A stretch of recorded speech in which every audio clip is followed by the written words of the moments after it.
So, magandang hapon mga katambay, no? So, may gusto lang sabihin sa inyo na tinatamad na po ako mag-vlog kasi ang dami na sa akin nagbabash no, tungkol doon sa court na i-vlog ko doon sa amin, no? So, maraming nagalit sa akin, maraming nagsasabing kahit daw pinapakailaman ko yun na wala daw akong hiya, na sa amin na lang daw binablog ko pa, hindi daw makapaghintay na ayusin. So sa akin naman kasi mga katambay, no, matagal na kasi yon, simula nung magpaliga sa amin, mga ilang buwan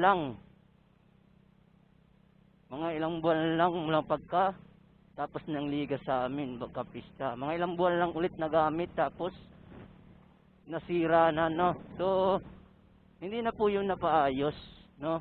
So hindi lang yung ring doon yung may problema, yung board palitan na, yung semento, yung board doon mahina na yung pagkakabit, kalawangin na, madami ng putol. Tapos yung mga semento doon na nilulumot, no, na hindi na mapaayos. So tinatanong ko kung napapasan yung budget para doon, no, mga katambay, no. Siyempre malaki naman yung budget doon, di ba, sa mga SK, may budget yan kada court, no. So inaano ko lang kung saan napapapunta at hindi yun mapagawa. Kaya simple lang naman nun, no. So bakit sila nakagalit sa akin? Yun lang naman, yung mga katambay lang naman yun. Yun lang naman yung request ko. Kasi yung mga bata doon walang libangan. Kakaawa naman, no. Nanggagalawa na lang sila. Kung matuklaw yun ng ahas sa gubat, eh paano na? Pero kung may court yun doon na may ring, di may mapaglalaruan sila. May mapapaglibangan, di ba mga katambay, no? So wag sila sa akin magalit, no. Mabuti nga yun at inaano ko para mapansin. Siyempre para mapansin nila, no. So dito pala ako mga katambay sa Malasugo ulit, dito sa may magandang tanawin nila, no. So dito pala ako ulit nakatambay. So sana naman ni SK, huwag ka sa akin magalit, no, na pinupuna ko yung court mo, no, hindi mo napapagawa, no. Doon so ano tayo sa Malasugi, ito yung Malasugi nila, no. So huwag mo akong punain o magalit sa akin na pinupuna ko yung court. Siyempre taga doon din ako, no, naaawa ko sa mga bata na walang mapaglibangan paghahapon, no. E paano yun magaling sa basketball kung hindi sila makapag-practice, walang papraktisan, no.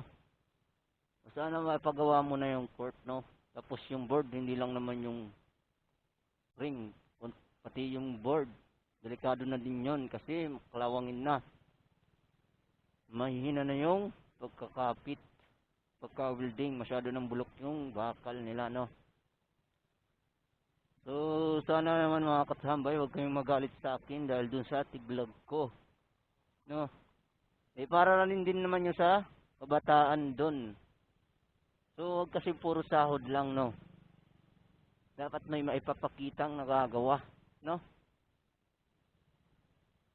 So ano naman kung magagalit kayo sa akin, no. Wala naman sa ano. Di tama naman ako mga katambay, di ba, na i-vlog yun. Kasi matagal na yun, ilang buwan na rin talagang nakating ngayon doon, no. Tapos yung may mga itik doon na alaga, yung mga pato nila, no.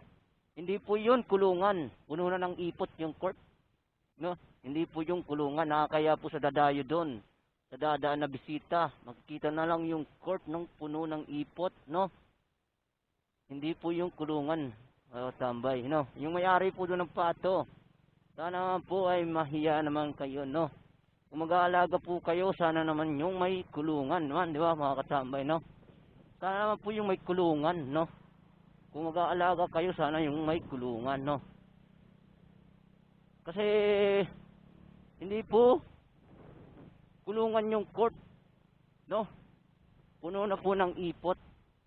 Nakakaano na pong tingnan. Kung may bisitang dumaan doon, anong